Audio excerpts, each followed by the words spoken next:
बाकी लोगों के लिए आप पीएम का मतलब होता है कि प्राइम मिनिस्टर, और हम सब के लिए आप पीएम का मतलब है परम मित्र।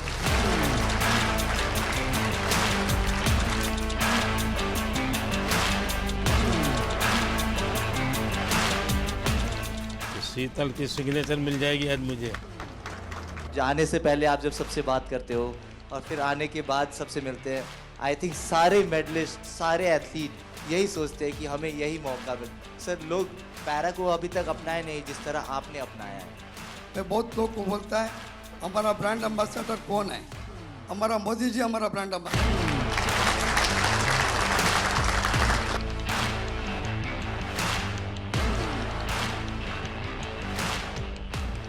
तो क्या पहनाना चाहोगे? तो मैं यहाँ बैठता हूँ, तुम पहनाओ। तुम मुझसे बड़े हो, दिखाई दे। इस बार जिनकी रील सबसे ज्यादा पॉपुलर हुई, वहां तो तुमने दिन निकाल दिए। अब घर में क्या होगा तेरा? है सिमरन? सर, ये जितना अच्छा बन के दिखा रहा है इतना है नहीं। कभी ना कभी ऐसे प्रेशर आता रहता है कि आपको परफॉर्म करना है। जब आप बोलते हो कि आप जाओ बस खेलो, हाँ जीत हार तो लगी रहती है, पर नीचे वाले ये सब ऐसे लगते हैं अरे देख लेंगे। जब टोक्यो में गोल्ड लेके आए तो आपने प्रॉमिस लिया था कि ऐसे ऐसे 2 गोल्ड और चाहिए मेरे को। तो ये दूसरा सर आपके लिए।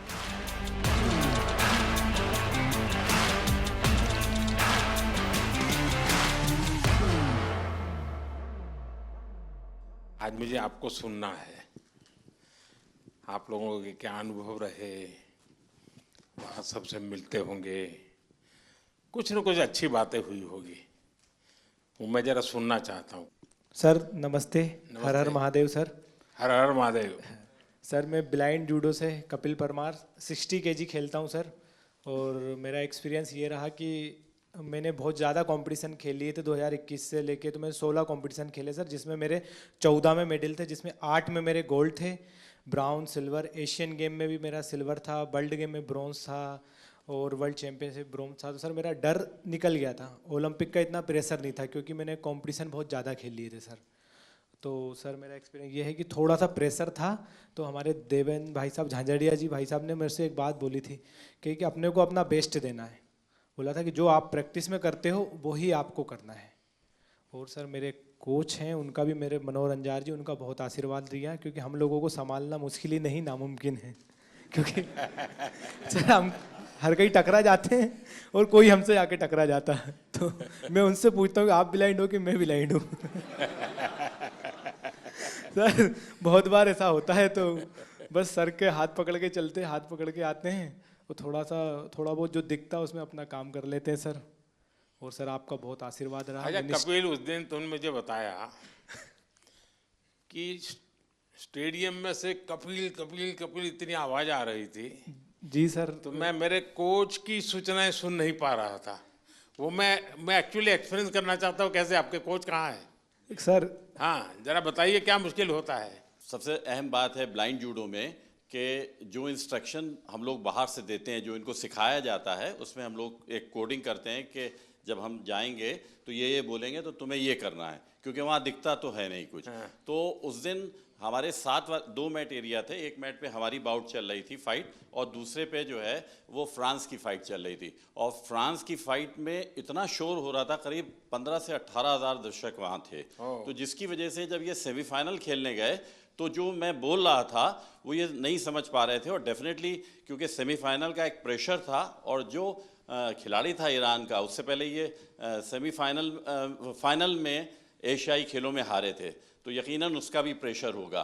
तो इस वजह से ये उस दिन हमें भारत के लिए गोल्ड मेडल नहीं ला पाया। तो सामने का जो कोच होगा वो भी अपने प्लेयर को इसी प्रकार से सूचना करता होगा? जी जी, वो भी। अब ये डिपेंड करता है कोच टू कोच कि वो, जैसे हमारा इनका टाइप, जो भी हमारे कोचेज और जो खिलाड़ी उनके साथ ये है कि हम लोग ये देखते हैं कि कौन किस तरीके से सिखाता है, तो हम डिफरेंट उसकी जो है सोच में मतलब कोच को भी औरों से अपने आप को अलग सीक्रेट रखना पड़ता है। रखना पड़ता है, बिल्कुल बिल्कुल। क्योंकि वही चीज़ हम कहेंगे वो कहेगा तो फिर नहीं समझ अच्छा, पाएगा। आपको अगर इसको कहना है कपिल को जी। कि कपिल बाएं ओर से ठोको, तो क्या बोलेंगे आप?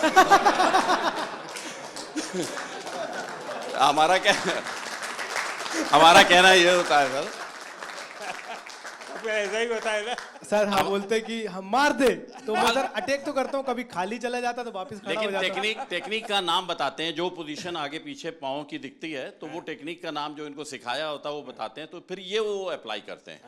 क्योंकि कहाँ पर ऑफ बैलेंसिंग हो रही है, आगे हो रही है, पीछे हो रही है, तो वो टेक्निक बताते तो हैं। आप सामने वाले की पोजीशन भी बताते होंगे। जी जी जी बिल्कुल। उसके जो मूवमेंट होते हैं, जैसे उसने आगे किया, वेट उसका आगे जा रहा है तो हम आगे वाली टेक्निक उसको मार सकते हैं। ऐसे ही अगर उसने पीछे वेट किया या पीछे मूव कर रहा है तो पीछे वाली टेक्निक बताते हैं, और जिससे कि हम उसके पॉइंट लेते हैं। आप जब वहाँ बैठे होते हैं तो आपके भी हाथ पैर हिलते होंगे। बहुत ज़्यादा। अब बस नहीं चलता कि हम लोग भी मैट पे चले जाएं ऐसे कोच। सर ऐसा हो रहा था कि सेमीफाइनल में जो रेफरी थे जो मेरे हाथ पकड़ के ले जा रहे थे, उनके हाथ खुद धूज रहे थे। क्योंकि बड़े मैच में उनको भी डिसीजन गलत दे दिया, जैसे तो थर्ड एम्पायर रहता है पूरा, उसके बाद ही बताया जाता है, पर मेरा डिसीजन बहुत जल्दी दे दिया था रोल करके। वो मेरी भी गलती रही कुछ, सेमीफाइनल में मैं दब गया, पर नेक्स्ट टाइम मैं सर आपसे वादा करता हूँ आप बहुत अच्छा कर रहे हो, बहुत अच्छा कर रहे हो, बहुत बधाई हो। Thank you sir, thank you so much. जय हिंद सर, मैं एक सोल्जर हूँ और मेरी वाइफ है सिमरन शर्मा, और एक मेरे पास प्रीति है। मैं एथलेटिक का एक कोच हूँ, पैरा एथलेटिक का। तो मेरे दो एथलीट है, दोनों 100 और 200 मीटर करते हैं, और फर्स्ट टाइम जो एथलेटिक में ट्रैक में मेडल आया है सर, मेरे ही एथलीट लेकर आए हैं अभी, और 3 मेडल आए हैं। हमारा काफ़ी वहाँ पे सीखने को मिला सर, जैसे कि वहाँ पे हमारा 100 मीटर में एक इवेंट में मतलब 2 मेडल आ गए, तो 2 मेडल एक ही रूम में 2 एथलीट हैं 100 मीटर के दोनों पहली बार खेलने जा रहे हैं, देश के लिए पहली बार मेडल जीतने के लिए जा रहे हैं ट्रैक में। तो जब 2 मेडल एक रूम में रखे हों और दूसरे खिलाड़ी का भी इवेंट भी नहीं हुआ हो, तो उस प्रेशर को मैं as a coach, as a husband, मैं कैसा फील कर रहा हूँ, मैं उसको समझ रहा हूँ। दूसरा एथलीट जो है उसका गेम भी नहीं हुआ और उसमें 2 मेडल रखे हैं, हाई प्रेशर है वो कि भाई मेरा तो मेडल भी नहीं आया, उसके 2 मेडल आ चुके हैं। तो उसको उससे बाहर निकालने के लिए बार बार उसको मुझे एंगेज करना पड़ रहा था, बहुत बिजी रखना पड़ रहा था पूरे दिन। तो वहाँ से बहुत कुछ सीखने को मिला। हम 100 मीटर में हार गए सर। अच्छा, वहाँ तो तुमने दिन निकाल दिए, अब घर में क्या होगा तेरा? है सिमरन? सर ये जितना अच्छा बन के दिखा रहा है इतना है नहीं। मैं जब हम यहाँ पे आए थे तो यहाँ से जाने से पहले बात हुई थी, एक्चुअली हम दोनों में ये बात होती थी कि ट्रैक को पहला मेडल कौन देगा। तो फिर जब इवेंट लिस्ट आई तो उसमें पता चला प्रीति का इवेंट पहले है, तो हम श्योर हो गए थे कि पहला मेडल तो यही देगी। तो जब हम यहाँ पे आए तो उससे पहले ये गज्जू मतलब ये कोच बोल रहे थे कि तुम्हें 1 महीने का रेस्ट दिया जाएगा। फिर उसके बाद जब अभी हम यहाँ पे आए, अभी हम सुबह ही बात चल रही थी, तो सुबह मेरे से बोल रहे थे कि एक वीक का रेस्ट मिलेगा और उससे ज़्यादा का नहीं मिलेगा। तो मैंने बोला क्यों नहीं मिलेगा, तो बोल रहे ब्रॉन्ज मेडल पे इतना ही मिलता है।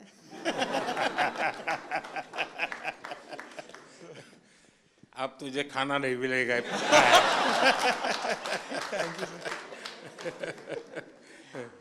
ये मेरा तीसरा पैरालंपिक था।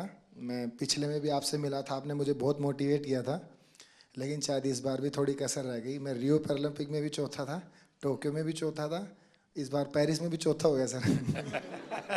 तो ये 4 नंबर मेरे से कुछ ज़्यादा ही प्रेम में है, तो मैं इसी 4 नंबर को शायद मोटिवेशन में लेता हूँ। तो सोचता हूँ कि अगला मेरा चौथा पैरालंपिक होगा।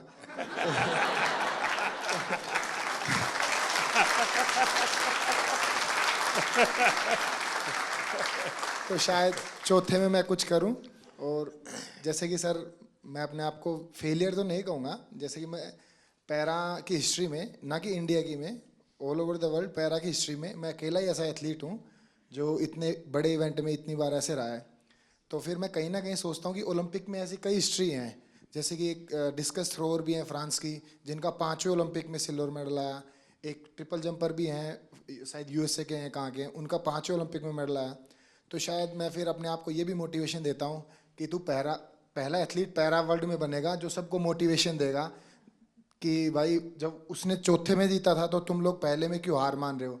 यहाँ कुछ एथलीट्स ऐसे हैं, जैसे कि ये गुड़िया है, ये 4th हैं, काफ़ी लोग 4th हैं, तो ये निराश हो रहे हैं। तो मैं इसमें भी थोड़ा ठीक फील कर रहा हूँ कि इनके कोचेस ऐसे कह रहे हैं, उसको देख लो। मतलब कि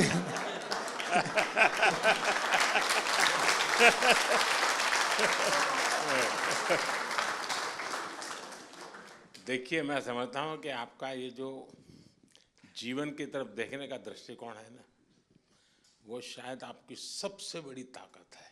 अब तो एक नया लॉजिक निकालो कि मैंने दुनिया को इतना दिया है कि मेरे रहते हुए अब तक 9 लोगों को आगे किया है मैंने, चौथे पर रह करके। सर कोई बात नहीं, मतलब अभी समय नहीं है, बट इस बार जो रहा है वो शिष्यों का समय रहा है। हम 3 एथलीट हैं ऐसे जो अपने शिष्यों को सपोर्ट कर रहे हैं। तो देवेंद्र भाई साहब हैं, इसके इनके शिष्य का गोल्ड आया है, और एक और है सोमन राणा है, उनके शिष्य का ब्रॉन्ज आया है। और मैं नवदीप का कोच नहीं हूँ, बट मैं नवदीप का गुरु हूँ। इसको मतलब जेवलिन स्टार्ट से लेके आज तक की जर्नी ऐसे बड़े भाई गुरु के तौर पे रहा है।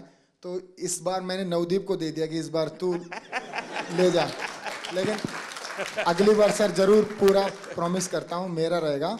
और सर बीते 3 ओलंपिक जितने भी पैरालंपिक मैंने देखे हैं, उसमें मैंने ये फील किया है कि जैसे कि सभी लोग बात करते हैं ये कंट्री इतनी बड़ी है तो एक्सपेक्टेशंस पहले लेके जाते हैं, बहुत तगड़े गेम्स होंगे, बहुत तगड़े गेम्स होंगे। लेकिन सर मुझे ऐसा बिलीव है, अगर इंडिया 2036 का ओलंपिक पैरालंपिक करवाती है तो मुझे नहीं लगता धरती का उससे तगड़ा इवेंट कहीं पे हुआ होगा। तो सर हम उसमें पूरी कोशिश करेंगे कि बुढ़ापे में भी देवेंद्र भाई साहब को एक आइडल मानते हुए, अपने 8 गोडों को बचाते हुए उसमें कोशिश करेंगे उसमें भी खेल पाए। नहीं, आपका जीवन के तरफ देखने का एक दृष्टिकोण है, ये अपने आप में बहुत ही इंस्पायर करने वाला है कि भाई मैं आगे भी कुछ करूंगा और करके रहूंगा। मैं आपको बधाई देता हूं। Thank you sir. नमस्कार जी। मैं मेंटल कोच हूँ राधिका सिंह, शूटिंग टीम के साथ। और आप कह रहे थे कि अपना हमारा एक्सपीरियंस शेयर करें। सबसे ज़्यादा ज़रूरी है एक ग्रुप की मोहब्बत एक दूसरे के लिए। तो शूटिंग टीम में कोई एक दूसरे से compete नहीं कर रहा है, सब अपने आप से compete कर रहे हैं, तो वो आगे बढ़ रहे हैं। और जितनी भी उनकी क्षमता है, जितनी भी उनकी तैयारी है, उसके आगे वो अपनी वीकनेस नहीं देते, स्ट्रेंथ नहीं देख रहे, वो अपनी स्पोर्ट के लिए मोहब्बत देख रहे हैं। तो ये बहुत बड़ी बात है कि हमारी टीम बहुत जुड़ी हुई रही। और ऑल्दो मैं एक ही इवेंट के लिए 2 बच्चों को तैयार कर रही थी, कोई कंपेटिटिवनेस नहीं था उनमें। तो ये बहुत बड़ी ताकत है कि हम आपस में मोहब्बत से आगे बढ़ें, और वो मोहब्बत स्पोर्ट में दिखती है। सर नहीं, आप ये मेंटल हेल्थ को करती हैं तो उसमें क्या क्या करती हैं? सर जो सबकॉन्शियस माइंड है, 90% जो दिमाग होता है, उसमें कोई कमज़ोरियां हैं तो उनको चेंज करना, और जो आपकी स्ट्रेंथ है उनको आगे लाना, अपनी पर्सनालिटी से जोड़ना और अपने आप को आगे लेके जाना। नहीं, कोई इन लोगों का योगा का संबंध, कोई मेडिटेशन का संबंध, सर ऐसे कोई स्पेसिफिक ट्रेनिंग वगैरह आप लोगों ने योगा भी हैं हमारे टीम में, एक योगा भी कराते थे। तो रोज़ सुबह मेडिटेशन होती थी, रोज़ शाम को जो भी सीखते थे बच्चे वो रोज़ दोहराते थे, मतलब रोज़ मेंटल ट्रेनिंग करते थे अपनी। तो वो टाइम उनका रेंज पे प्रैक्टिस, उनका योगा से प्रैक्टिस, मतलब टीम में बहुत ऑर्डर रहा सर। तो दुनिया के बहुत देशों के स्टूडेंट्स खिलाड़ी होंगे जो योगा मेडिटेशन नहीं जानते होंगे जी। तो हमारे लोगों का क्वालिटी में क्या फ़र्क पड़ता है? जी बहुत फ़र्क पड़ता है, बिकॉज आप अपने अंदर के दिमाग को जब कंट्रोल ले आओ तो आप अपनी गेम को बहुत आगे लेके जा सकते हो। तो ये आपने भी बहुत बहुत अच्छा किया है कि योगा हमारे कंट्री में बहुत बढ़ाई है। और आई थिंक स्कूल्स में सर इसको आप सब्जेक्ट बनाएं, बिकॉज इसमें जो साइंस में जो शक्ति है वो किसी और चीज़ में नहीं। बधाई हो। Thank you sir. और कोई? हाँ, पहले तो बहुत बड़ी खुशी की बात कि कपिल ने ना ही पैरा जूडो में जबकि एबल जूडो में भी पहला भारत को मेडल दिया है। अब तक एबल या पैरा जूडो में कोई मेडल नहीं था। और कपिल के नाम एक और हिस्ट्री है कि visually impaired in any game का पहला मेडल भी कपिल ने इंडिया को दिया है। सो हम सब लोग को उसकी बधाई। हमारे जो जूडो के टॉप शॉट्स हैं वर्ल्ड के, उन सब लोगों ने पर्सनली पोडियम से उतर के आके हम लोग को कंग्रेचुलेट किया, बोले we didn't expect such a quick uprise in para judo, so hats off to you guys. And sir वो हम लोग अकेले नहीं कर सकते थे। साई, OGQ, ये फिनोमिनल सपोर्ट हम लोग को मिला है and of course the government of India, I mean needless to say. तो sir thank you so much. And जितने और कोचेज़ हैं यूके, यूएसए, जो हम लोग के अच्छे फ्रेंड्स हैं, कोरिया, वो सब लोग आए, बोले we knew you were going up ahead but we didn't realise it's gonna be so soon. So we felt very proud and thank you to the entire team that is backing us up. Thank you so much sir. बहुत बहुत बधाई। मैं संदीप चौधरी जी के लिए एक बात कहूँगा, गिरते हैं शायद सवार ही मैदान जंग में, तिफल क्या जो घुटनों के बल चलते हैं। तो ये आपने सबको ये बताया जो घुड़सवार होता है वही गिर सकता है, बच्चे कभी नहीं गिरते। तो मेरा आपके लिए बहुत बड़ी और सर मैं हरविंदर के लिए बताऊँगा, शीतल हरविंदर, मैं आर्चरी से हूँ। तो जैसे मैडम ने बताया कि जूडो में हरविंदर का पहला आर्चरी एबल और पैरालंपिक में फर्स्ट मेडलिस्ट है, टोक्यो में ब्रॉन्ज, और अभी हिस्ट्री में फर्स्ट इसका मेडल है जो एबल के बराबर शूट करके है, 28, 28, 29। लास्ट एरो आपने देखा होगा सर, बिल्कुल क्लोज टू था। अगर वो 10 लगता तो हम किम वूजिन और अपना ब्रैडी एलिसन के बराबर शूट कर देते। नमस्ते सर, मेरा नाम अमीशा है और मैं उत्तराखंड से हूँ। ये मेरा पहला पैरालंपिक था और मैं बहुत ग्रेटफुल हूँ कि मुझे 2 साल में मैंने अपना गेम स्टार्ट किया है, 2 साल ही हुए हैं और 2 साल में मैंने लाइफ में इतना बड़ा एक्सपीरियंस लिया, मुझे बहुत ज़्यादा कुछ सीखने को मिला। And thank you to my coach जिन्होंने मुझे कॉन्फिडेंस दिया कि मैं कर सकती हूँ, क्योंकि मैं बहुत डरी हुई थी।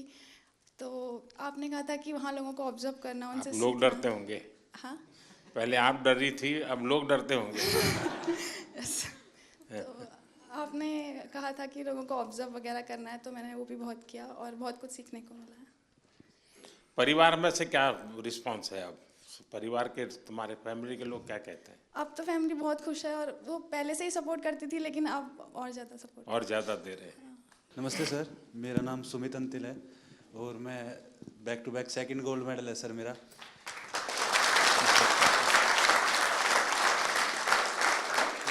मेरे को अभी भी याद है सर, जब टोक्यो में गोल्ड लेके आए तो आपने प्रॉमिस लिया था कि ऐसे ऐसे 2 गोल्ड और चाहिए मेरे को। तो ये दूसरा सर आपके लिए है, क्योंकि उसके बाद में जैसे जब पैरालंपिक से पहले हम काफ़ी नर्वस थे, क्योंकि मैं आर्टिकल्स पढ़ रहा था कि हर तरफ मोस्ट फेवरेट एथलीट जो गोल्ड मेडल को डिफेंड करेगा, तो कुछ नाम आ रहे थे सर, उसमें मेरा भी नाम था। बट जब 20 अगस्त को आपसे बात हुई तो वही पल याद आ गया सर, टोक्यो वाले, कि अब की बार फिर से अच्छा करना है। और हमारे साथ में मेरी पूरी टीम है सर, मेरे फिजियो, मेरे कोच, जो आप, हम सभी की तरफ से सर आपका बहुत बहुत धन्यवाद। क्योंकि हमें ये लगता है सर कि मेडल लेके आएंगे तो आपसे मिलेंगे, आपसे पर्सनली बात करेंगे, तो बहुत बहुत धन्यवाद सर आपका। जैसे हम सारे लोग मोस्टली स्पॉन्सर्ड एथलीट हैं गवर्नमेंट से, डिफरेंट ऑर्गेनाइजेशन से, तो वहाँ से कभी ना कभी ऐसे प्रेशर आता रहता है कि आपको परफॉर्म करना है, ये सारी चीज़ें। जब आप बोलते हो कि आप जाओ बस खेलो, हाँ जीत हार तो लगी रहती है, पर नीचे वाले ये सब ऐसे लगते हैं अरे देख लेंगे इन्हें क्या जाता है। और जब अपने देश का प्रधानमंत्री हमें मोटिवेट कर रहा है तो ये बहुत छोटी चीज़ लगने लगती है। और लास्ट टाइम सर मैं आपसे बात की थी, मैं टोक्यो उतना अच्छा नहीं रहा था मेरा, उसमें मेरा 8वां रैंक रही थी। फिर मैंने आपसे एक क्वेश्चन पूछा था कि आप जब विदेशी जगह पे जाते हैं आपका एक्सपीरियंस कैसा रहता है, आप नर्वस फील करते हैं, क्या करते हैं? तो जो आपने जवाब दिया था कि आपके साथ आप पूरा देश एज ए रिप्रेजेंट करते हो तो आपको कॉन्फिडेंस, ये सारी चीज़ें, तो इन्हीं सब चीज़ों के साथ आज इस बार मैं भी गया था, तो सारी चीज़ें हमें ऐसे एकदम कॉन्फिडेंस दे रही थी। वो सब लास्ट टाइम जैसा प्रेशर नहीं था, मैं अपने आप को कॉन्फिडेंट फील कर रहा था। और हमारी टीम ने, गवर्नमेंट ने, हमारे कोच साहब ने, सब लोगों ने बहुत अच्छा सपोर्ट किया और ये कॉम्पिटिशन खेल के सर बहुत मज़ा आया sir. Thank you sir. Sir नमस्कार। जो मैंने 16 साल से तपस्या की थी और कहीं ना कहीं मेरा स्टूडेंट है धर्मवीर, जिसका गोल्ड मेडल आया है। हम दोनों आपस में एक दूसरे के कंपटीटर भी हैं और उसको मैं खुद ट्रेनिंग करा के लेके आया। तो कहीं ना कहीं आपसे बात हुई थी 20 तारीख को, तो ये लगा था कि बहुत पॉजिटिव एक वाइब आई थी कि आपको अपना बेस्ट करना है। और एक कोच के लिए इससे बड़ी बात नहीं हो सकती कि शायद मैं अकेला ही एथलीट होऊंगा वर्ल्ड में जो अपने स्टूडेंट के साथ कंपटीशन कर रहा था ग्राउंड में। और कहीं ना कहीं मेरी तपस्या सफल हुई सर धर्मवीर के मेडल से। और इसमें बहुत बड़ा कंट्रीब्यूशन रहा सर हम लोगों की टीम में, क्योंकि हमारी सबसे सीवियर डिसेबिलिटी है। तो साई ने और मिनिस्ट्री ने जो डिसीजन लिए, हम लोगों के सपोर्टिंग स्टाफ में आदमी बढ़ा के वहाँ बल्कि 33% का ही रेशो था कि 33% ही लोग अंदर रह सकते हैं सपोर्टिंग स्टाफ में। तो देवेंद्र भाई जी ने बहुत अच्छा डिसीजन लिया, उसको रोटेशन में करते रहे। जब हमारे इवेंट आए, हमारे लोगों को अंदर ले आए और दूसरे लोगों को बाहर कर दिया, तो बहुत अच्छा कम्बिनेशन हुआ उसका। और यही फ़ायदा हुआ कि सर हमारे इतने मेडल आए। साई का भी जैसे हमारे खाने का था, वहाँ इंडियन फूड की बड़ी प्रॉब्लम थी और वेजिटेरियन के लिए बड़ी दिक्कत थी। तो साई ने जो अंदर कैंप विलेज के अंदर ही जो खाने का अरेंज किया, वो इतनी अच्छी हेल्दी डाइट थी कि किसी को भी प्रॉब्लम नहीं आई सर। तो बहुत बहुत धन्यवाद सर पूरी टीम का, और हम लोगों को इतना मोटिवेशन करने के लिए। Thank you so much. Asian games में मैं पार्टिसिपेंट रह गई थी, मेडल नहीं जीत पाई थी। तो जब आप सबसे मिल रहे थे, मेडलिस्ट से आगे मिल लिए थे, तो आप आए और लाइन से सब जगह पे दोनों तरफ आमने सामने लाइन लगी हुई थी। तो कुछ लोगों से यहाँ मिलके आप उस तरफ मुड़ गए थे, तो बहुत नज़दीक से मैंने आपको देखा, लेकिन मिल नहीं पाई, बात नहीं हो पाई। तो वो अंदर एक टीस थी कि अब दोबारा तो मिलना ही है। और उसके लिए मैंने एशियन गेम्स के बाद जान लगा दी थी कि चाहे कुछ भी हो जाए उनसे पर्सनली मिलना ही है। तो उससे शायद मुझे इंस्पिरेशन मिली और मैं कर पाई। मेरे बच्चों को मैंने 6 महीने हो गए, मैं मिली नहीं, घर ही नहीं गई। तो मेरा बेटा छोटा है, तो उसे जब भी घुमाने लेके जाती थी मोबाइल में GPS लगा के, तो उसे पता है मोबाइल में रास्ता ढूंढ लेते हैं। तो वो ऐसे बोलने लग गया मुझे कि मम्मा आप रास्ता ही भूल गए घर का, आप GPS में फ़ोन में लगा के घर तो आ जाओ कम से कम। तो sir thank you so much, आप लोगों का सबका बहुत सपोर्ट रहा है, आशीर्वाद रहा है, जिसकी वजह से हम लोग कर सकें। पूरी टीम का सपोर्ट रहा है, हमारे कोचेस का। तो thank you so much sir. बहुत बधाई। सर मैं शरद कुमार हूँ, मेरा ये 2nd मेडल रहा है, मैं 3rd टाइम पैरालंपिक्स किया। शरद और संदीप दोनों को भाषण करने के लिए बोलूँ तो कौन सबसे ज़्यादा अच्छा करेगा? सर ये सर संदीप बहुत अच्छा बोलता है और शायद इसलिए थोड़ा सा पोत रह गया। सर बट मैं एज एन एथलीट ये कहना चाहता हूँ कि जब से पैरा मूवमेंट स्टार्ट हुआ है, मैं तब से जुड़ा हुआ इससे। और आज जिस लेवल पे सारे एथलीट्स हैं, मुझे खुद प्राउड फीलिंग होता है इन सबको, जिस तरह सब जाते हैं, कोचेस, फिजियोथेरेपिस्ट, सब एक टीम। जब अब हम लोग बाहर जाते हैं तो इंडिया को अब ऐसे लोग देख रहे हैं कि ये पहले सोचते थे ये आगे आ सकते हैं, लेकिन अब पैरा में इन्होंने कैटेगराइज कर दिया कि इंडिया एक स्पोर्टिंग नेशन ऑलरेडी है।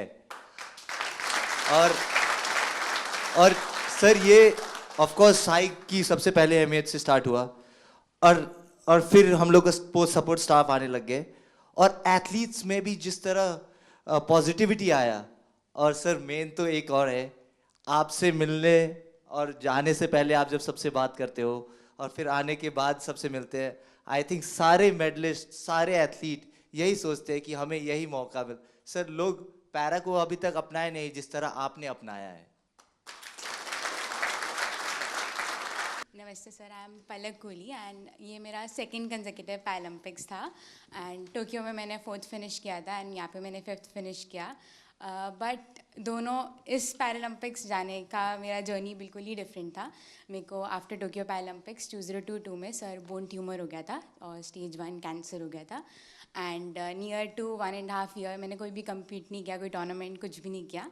एंड लास्ट ईयर मैंने 2023 में कम बैक किया। एंड मैं काफ़ी हैप्पी हूँ और काफ़ी प्राउड हूँ कि मेरे सपोर्टिंग स्टाफ, मेरे कोचेस, गौरव सर के सपोर्ट और गाइडेंस के कारण मैं क्वालिफाई कर पाई पेरिस के लिए। एंड मेरे बहुत सारे मेजर टूर्नामेंट्स आफ्टर टोक्यो छूट गए थे। वर्ल्ड चैम्पियनशिप्स बिकॉज मेरे को वॉक ओवर देना पड़ा, एशियन गेम्स में मुझे कोविड हो गया था। इस ईयर मैंने वर्ल्ड चैम्पियनशिप क्वालिफाई किया और मैंने ब्रॉन्ज मेडल जीता। एंड फिर मैंने पेरिस के लिए क्वालिफाई किया बैक टू बैक। मेरा वर्ल्ड रैंक एकदम 38 लास्ट हो गया था बिकॉज मैंने टूर्नामेंट्स नहीं खेले थे। एंड अगेन से मैंने अपने आप को टॉप 4 वर्ल्ड नंबर 4 में आई और मैंने पेरिस के लिए क्वालिफाई किया। थोड़ा डिसअपॉइंटिंग है कि मैं मेडल नहीं जीत पाई, बट आपकी ब्लेसिंग्स और सबके साथ I think I am looking forward for LA 28 and definitely sir I like to have a picture on the podium with you sir. Thank you sir. Palak, पिछली बार तो तुम लखनऊ में तुम्हारी ट्रेनिंग होती Yes, थी? sir. हाँ? Yes, sir. तो और मम्मी पापा से भी मेरी बात हुई थी। Yes sir, yes sir, Tokyo जाने से पहले। इस बार क्या मूड है? सर अब मैं लखनऊ में गौरव सर यहाँ पर है, सर के अंडर ही ट्रेनिंग कर रही हूँ और मैंने उन्हीं के गाइडेंस में मेरे को पैरा बैडमिंटन पता चला था। एंड घर में लाइक जब मुझे बोन ट्यूमर हो गया था तो काफ़ी सारे लोग बोल रहे थे कि लाइक पलक का तो करियर ख़त्म स्पोर्ट्स में एंड ऑल। एंड डॉक्टर्स ने बताया था कि अब हम कुछ एश्योरिटी नहीं दे सकते आप नॉर्मल लाइफस्टाइल भी हो पाओगे कि नहीं। एंड उसके बाद सर काफ़ी कॉम्प्लिकेशंस रहे। मेरे को एक डिसेबिलिटी मेरे हाथ में ऑलरेडी था और मेरे को ट्यूमर के बाद मेरे लेग में भी डिसेबिलिटी हो गया, जिससे मेरे दोनों लेग लेंथ में भी डिफरेंसेस आ गए और भी कॉम्प्लिकेशंस आ गए। तो मेरी फैमिली हमेशा मुझे खुश देखना चाहती है और उनकी ब्लेसिंग्स हैं मेरे साथ and they want me to be happy. तो उनका बस ये कंसर्न है कि मेरे को हिम्मत नहीं हारनी। देख आप पलक, तुम्हारा केस ऐसा है कि तुम बहुत लोगों को इंस्पायर कर सकती हो जी, क्योंकि इतनी कठिनाइयों के बाद और चलिए ट्रैक पर गाड़ी आई, जिंदगी बनाई, बीच में रुकावट आ गई और बीच में नई समस्या आई और फिर भी तूने अपना मकसद नहीं छोड़ा। ये बहुत बड़ी बात है, बहुत बधाई हो आपको। Thank you so much. नमस्ते सर, मैं राजस्थान बीकानेर से आया हूँ। श्याम सुंदर स्वामी नाम है, पैरा आर्चरी से हूँ। सर हमारे बीकानेर में करनी सिंह राजा वो 5 बार ओलंपिक खेल के आए थे। हम देवेंद्र भैया से हम बहुत मतलब, क्योंकि 40 साल के बाद मैं एक टोक्यो ओलंपिक में पार्टिसिपेट करके आया था, तो भैया को देखा था कि भाई ये गेम होता है ऐसे, तो मैं भी फिर पैरा में आया। मैं सर पहले एबल खेलता था, 2016 में मेरे को पता चला कि भाई पैरा का भी कुछ है, क्योंकि भैया का अखबार में फ़ोटो आया था बहुत बड़ा। तो भैया से सीख के और फिर मैं 40 साल के बाद टोक्यो ओलंपिक पार्टिसिपेट करके आया था सर। इस बार सर मुझे बहुत कुछ सीखने को मिला, खास करके जो मेरी ही कैटेगरी के गोल्ड मेडलिस्ट SL3 के हैं नितेश कुमार जी, इनसे सीखने को मिला। सर पूरे लाइफ में जिनसे वो जीते, एक बार भी उनसे मैच इससे पहले नहीं जीते थे और उनकी वजह से, जबकि मैं उनको हरा चुका कि अगर वो कर सकते हैं तो मैं ज़रूर उनको दोबारा हरा सकता हूँ और इवन पूरे वर्ल्ड में सबको हरा सकता हूँ। Thank you sir. मेरा नाम डॉक्टर सत्यपाल है और मैं पैरा एथलेटिक्स का कोच हूँ। शायद ही यहाँ पे कोई कोच होगा जो मेरे से पहले पैरा एथलीट्स को ट्रेनिंग करा रहा होगा। मैंने 2005-06 में पैरा एथलीट्स को ट्रेनिंग कराना शुरू किया। तो जब कैसे विचार आया आपको ये? सर मैं नेहरू स्टेडियम में ट्रेनिंग कराने जाता था, तो 1-2 एथलीट्स वहाँ पे जिनके लिम्ब डिफिशेंसी थी वो आते थे, तो मैंने उनको देखा, पढ़ा, फिर देवेंद्र जी के बारे में सुना कि उन्होंने 2004 एथेंस ओलंपिक में गोल्ड मेडल जीता था। तब मैंने इसके बारे में स्टडी किया और मैंने स्टार्ट किया थोड़ा थोड़ा करना। तो सभी कोचिस नेहरू स्टेडियम में मुझे बड़ी अजीब नज़रों से देखते थे कि मैं दीपा मलिक जी की चेयर को पुश करके जाता हूँ, किसी पैरा एथलीट को ट्रेनिंग करा कर न जाता हूँ, अंकुर धामा का हाथ पकड़ के उसको नेहरू स्टेडियम में घुमाता हूँ। तो सोचते थे कि मैं अपना टाइम ख़राब कर रहा हूँ।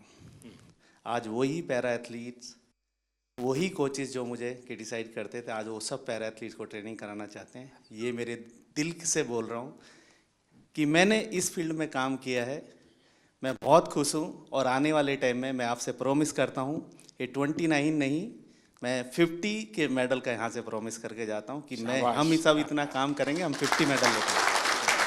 Thank you sir. देखिए साथियों, ये बात सही है कि हर खेल में जो सपोर्ट स्टाफ होता है या कोचिंग करने वाले लोग होते हैं, बहुत मेहनत करनी पड़े हर क्षेत्र में। लेकिन दिव्यांगों के साथ काम करना, उनको सिखाने से पहले खुद को उस जिंदगी को जीने के लिए मन से तैयार करना पड़ता है, खुद को उस पोजीशन में रखना पड़ता है। कौन सी उसकी दिक्कतें हैं उसको खुद के जीवन में आत्मसात करना पड़ता है, तब जाके कह सकते, वरना मैं तो रूटीन में कह दूंगा यार दौड़ो, अरे वो कभी मैं नहीं दौड़ सकता, वो कोच समझ सकता है ये नहीं दौड़ सकता, उसके लिए तरीका ये होना चाहिए। और इसलिए मैं मानता हूँ कि जो पैरा एथलीट्स को जो ट्रेन करते हैं वो कोचिज एक्स्ट्रा ऑर्डिनरी होते हैं, उनके अंदर एक्स्ट्रा ऑर्डिनरी ताकत होती है जी, और इसको बहुत कम लोग समझ पाएंगे। मैं भली भांति समझता हूँ और मैंने कई बार जब फ़ोन पे भी सबसे बात करने का मौका मिलता है तो मैं इस बात का जिक्र करता हूँ, क्योंकि जो सामान्य है उसको सिर्फ टेक्निक सिखानी होती है, इसको तो जीना भी सिखाना होता है जी।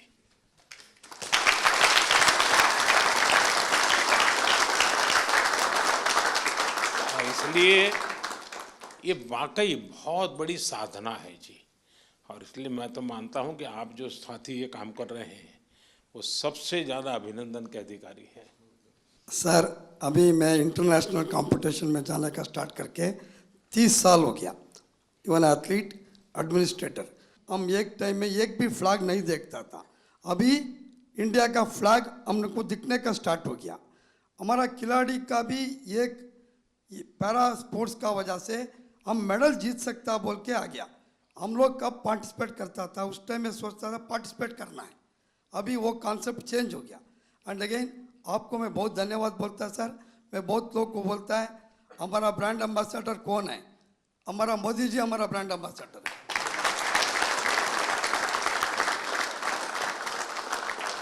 And again sir, India able body में भी हम अच्छा मेडल लेके आ सकता है। इसलिए मैं ईस्ट जर्मनी में था, केन्या में भी था। इंडिया में आजकल वेरी गुड फैसिलिटीज है, वो ठीक से यूज करना है। फिजिकल एजुकेशन टीचर को एक्टिव कर दिया तो 100% हम अच्छा मेडल लेगा sir. Thank you sir. Sir मेरा नाम निशाद कुमार और मैं T47 हाई जंप से हूँ और मैंने बैक टू बैक पैरालंपिक्स में सिल्वर मेडल जीता है। सर मैं अपना एक्सपीरियंस शेयर करना चाहता हूँ कि जब मैंने हम टोक्यो के लिए टीम वहाँ पहुँची थी तो वहाँ कोविड था, तो उस टाइम ऑडियंस के बगैर हमने कॉम्पीट किया था। तो अभी हम पैरालंपिक्स में पेरिस में खेले तो वहाँ पर एकदम पूरा स्टेडियम भरा हुआ था। तो जिस दिन मैं कम्पीट कर रहा था पूरी ऑडियंस इंडिया नाम से चला रही थी। तो वो बहुत हमें मोटिवेट मिला, उससे पुश मिला अपनी परफॉर्मेंस को और मेडल डिफेंड करने के लिए। और अगले दिन मेरी मेडल सेरेमनी थी और वहाँ पर मेडल के बाद मैं अपने दूसरे टीम मेंबर्स को हाई जंप में सपोर्ट करने के लिए पहुँचा तो मेडल मेरे गले में था। और उस टाइम फ्रेंच फैमिली मेरे को देख रही थी कि कल हम इस खिलाड़ी को सपोर्ट कर रहे थे, आज ये हमारे बीच में बैठा है। और ये काफ़ी टाइम से वो मुझे देख रही थी कि हमें कब मौका मिले इस खिलाड़ी के साथ फ़ोटो लेने का। तो जैसे ही कंपटीशन ख़त्म हुआ तो मैंने अपनी फ़ोटो के लिए मैं नीचे गया फ़ोटो के लिए और उन्होंने मुझसे फ़ोटो मांगी तो उनके बच्चे थे साथ में छोटे छोटे, तो मैंने उनके साथ फ़ोटो ली और उनके हाथ में, बच्चों के हाथ में मेडल दिया। वो आई थिंक 6 से 7 साल के होंगे। तो वो बच्चे मतलब एकदम मायूस से हो गए कि मेडल हमें देखने को मिल रहा है, कल हम इस खिलाड़ी के लिए चेयर अप कर रहे थे और आज हमारे बीच में खड़े हैं और फोटो ले रहे हैं हमारे को। तो उनकी मम्मी ने मेरे को बोला कि हमारा यहाँ पेरिस में आना कंपटीशन देखना, ये सक्सेसफुल होगा कि आप हमारे बीच में हमारे बच्चों के साथ फोटो ले रहे हो और उनको ऑटोग्राफ दिया आपने। तो वो फैमिली पूरी खुश होगी। तो ये मेरा एक्सपीरियंस है सर, जो मतलब बहुत बढ़िया। Thank you sir. नमस्कार सर, मेरा नाम योगेश कथुनिया। मैं सिल्वर मेडलिस्ट हूँ 2 बार। तो मैं अपना एक्सपीरियंस सर एक चीज़ शेयर करना चाहता हूँ। एक्सपीरियंस नहीं है, वो है कंसिस्टेंसी। वो कंसिस्टेंसी सर आपकी वजह से आई है क्योंकि आपने जो डिफरेंट स्कीम्स इंडिया में लॉन्च करी है, चाहे वो टॉप स्कीम्स हो, खेलो इंडिया स्कीम्स हो, NCOEs हो, वो सर आपकी वजह से है कि आज हम सारे 29 मेडल्स लेके आए हैं। और सर मैं एक चीज़ और कहना चाहूँगा, बाकी लोगों के लिए आप PM का मतलब होता है कि प्राइम मिनिस्टर, और हम सब के लिए आप PM का मतलब है परम मित्र। वाह, मुझे ये पद आपने दिया, बहुत अच्छा लगा। मैं भी चाहता हूँ जी, सच्चे अर्थ में एक मित्र के रूप में आपके साथ काम करता रहूं। सर मेरा नाम नवदीप है सर। मैं इस बार जिनकी रील सबसे ज्यादा पॉपुलर हुई,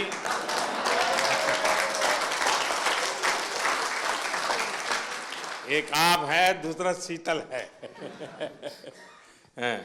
सर मैं F41 कैटेगरी में जेवलिन थ्रो करता हूं सर। दूसरी बार पैरालंपिक पार्टिसिपेट कर रहा हूं सर। मेरा इवेंट है ना सबसे लास्ट दिन था सर, और मैं तकरीबन 21 तारीख को चला गया था सर उधर। तो जैसे ही मेडल आने शुरू हुए ना सर, तो एक मन में घबराहट होनी शुरू हो गई थी कि सबके आ रहे, मेरा क्या होगा। तो सर पर फिर भी सर जैसे सीनियर एथलीट्स थे सर, जैसे सुमित भाई था, अजीत भाई साहब थे, संदीप भाई साहब थे, देवेंद्र सर थे, सबसे सर एक दिन मिलके सर एक्सपीरियंस गेन किया सर कि आप कैसा फील करते हो, मेरे को क्या करना चाहिए। और सर एंड तक आते आते सर मैं बिल्कुल फ्री माइंड होके खेलने का। वाह, थैंक यू सर। नमस्कार सर, मैं रक्षिता राजू, विजुअली इम्पैर्ड एथलीट है। ये मेरा पहला ओलंपिक है I'm very happy. I'm experienced lot of and I'm 2 times Para Asian Game gold medalist है. मैं thankful to my guide runners and my coach Rahul Balakrishna sir. वो इधर ही है मेरा साथ. Without guide runner I can't run. I'm feel very happy and definitely 2028 I will get gold medal in Paralympics. Congratulations and wish you all the best. My guide runners and my coach motivated lot of me. I'm very very thankful because morning and evening without any expectation मेरा साथ time spend करेगा. मैं बहुत बहुत धन्यवाद sir. वाह, चलिए साथियों, मुझे बहुत अच्छा लगा आप सबसे बात करने का अवसर मिला. इस बार आप लोग जब गए तब मैं फिजिकली तो मिल नहीं पाया था क्योंकि काफ़ी लोग अलग अलग जगह पे ट्रेनिंग कर रहे थे और समय की भी कुछ कठिनाई थी. तो मैंने वर्चुअली भी कोशिश की कि आप सबसे बात करूं. और उस दिन मैंने एक बात कही थी, शायद आपको याद होगा. मैंने कहा था मैं आज आप लोगों को देशवासियों का एक संदेश देने आया हूं. और मैंने कहा था कि पूरा हिंदुस्तान कह रहा है विजयी भव.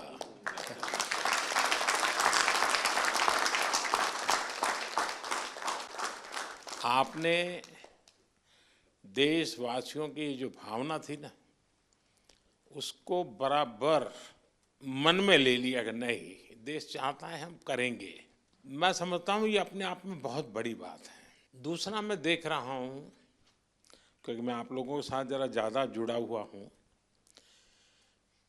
आपके यहाँ शायद परमात्मा ने कोई एक्स्ट्रा क्वालिटी दी है, ऐसा मैं अनुभव कर रहा हूँ. शरीर में कुछ न कुछ कमी जरूर होगी, लेकिन आपके व्यक्तित्व में परमात्मा ने कुछ एक्स्ट्रा दिया है. और वो मैं देख रहा हूँ कि आपने शायद व्यक्तिगत जीवन में इतनी कमियों से गुजारा किया है, उसको संघर्ष किया है, खुद की सहज वो ट्रेनिंग भी हुई है. किसी समय आपने लोगों का उपहास भी सहन किया होगा, मजाक करते हुए भी आपके कान पर कभी कुछ पड़ा होगा. हर प्रकार की मुसीबतों से आप गुजरे हुए लोग हैं. और इसके कारण मैं देख रहा हूं कि खेल में जय पराजय का कोई प्रभाव आपके मन पर नहीं है. ये बहुत बड़ी बात है जी. वरना पराजित व्यक्ति, यानी मान लीजिए मेडल नहीं मिला तो एक तो उसको बोझ होता है, अरे मैं तो गया. आप में से किसी को वो बोझ नहीं है. ये बहुत बड़ी जीवन की सिद्धि है जी, और वही आपको आगे ले जाने की ताकत देती है. और इसलिए मैं मानता हूँ कि मैं चाहता हूँ कि इस खेल में और लोग आए, अधिक मेडल आए, वो तो बात अच्छी है, होना भी चाहिए. लेकिन मैं आप लोगों के माध्यम से देश में एक कल्चर पैदा करना चाहता हूं.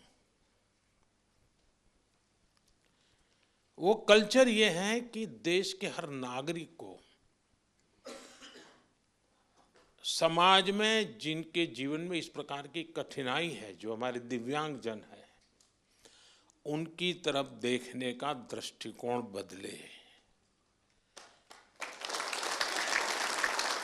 वे उनके प्रति सम्मान के भाव से देखें, दया भाव से नहीं. वो हमें मंजूर नहीं है. दया भाव नहीं चाहिए, सम्मान से देखें, मैं तुमसे कम नहीं हूं. ये मिजाज मुझे देश में पैदा करना है. और मेरे दिव्यांग भाई बहनों में भी मुझे वो मिजाज पैदा कर. वो खेलते हो न खेलते हो अलग बात है, उन्हें निराश होने की जरूरत नहीं है. तो बाकी ओलंपिक्स के खिलाड़ी और बाकी विजेताओं से ज़्यादा मेरे लिए आपका खेलना, आपका देश के लिए वहाँ जाना, वहाँ जाने के लिए अनेक वर्षों तक सुबह 4 बजे 5 बजे उठ करके पसीना बहाना, ये मेहनत कभी भी बेकार नहीं जाएगी, मैं आपको विश्वास देता हूं।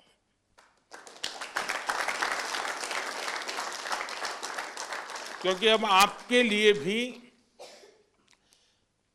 सभी दिव्यांगजनों के लिए समाज में एक नया वातावरण पैदा होना शुरू हो चुका है। व्यवस्थाएं भी विकसित हो रही हैं। हर एक को लगता है कि अरे भाई मुझे भी तो हेल्प करनी चाहिए, मुझे साथ रहना चाहिए। मैं बैठा हूँ, वो खड़े हैं, मैं खड़ा हो जाऊँ, उनको बिठा दूँ, यानी बदलाव आता है। तो आप जो ये कंट्रीब्यूशन कर रहे हैं वो एक पूरे समाज के मन को बदलने का आपका कंट्रीब्यूशन है। सिर्फ मेडल नहीं, मेडल से ज़्यादा आप माहौल बदल रहे हैं।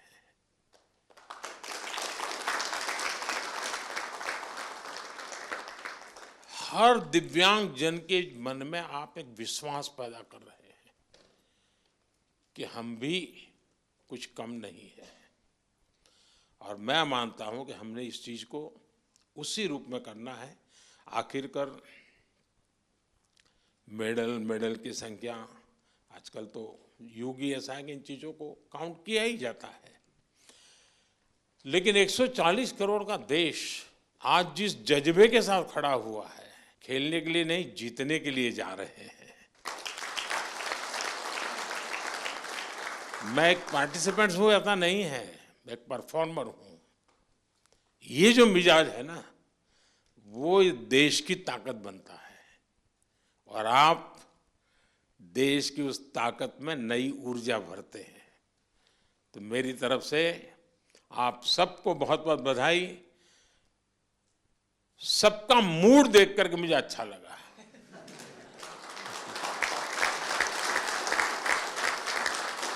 वरना मैंने कुछ लोगों का देखा है कि दूसरी ओलंपिक आने तक चेहरे पर हंसी ही नहीं आती है। क्यों? तो वो पिछली ओलंपिक में रह गया था। वो मुझे दृश्य यहां नजर नहीं आ रहा है। मतलब मुझे लगता है नेक्स्ट ओलंपिक भी आप जीत चुके हैं।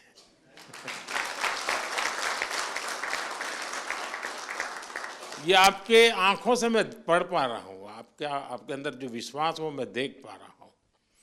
तो साथियों, मेरी तरफ से बहुत शुभकामनाएं हैं, बहुत बधाई, धन्यवाद।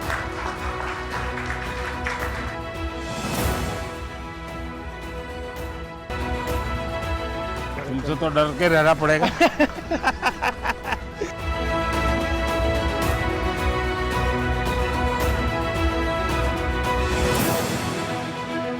वणक्कम, बहुत अच्छा किया इस बार।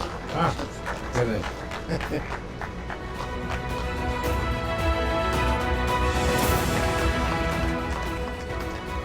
आइए। ये सारे वहाँ के टीम्स के बच्चे हैं। अच्छा, सब जोड़ दिया है। पैरालंपिक से सारे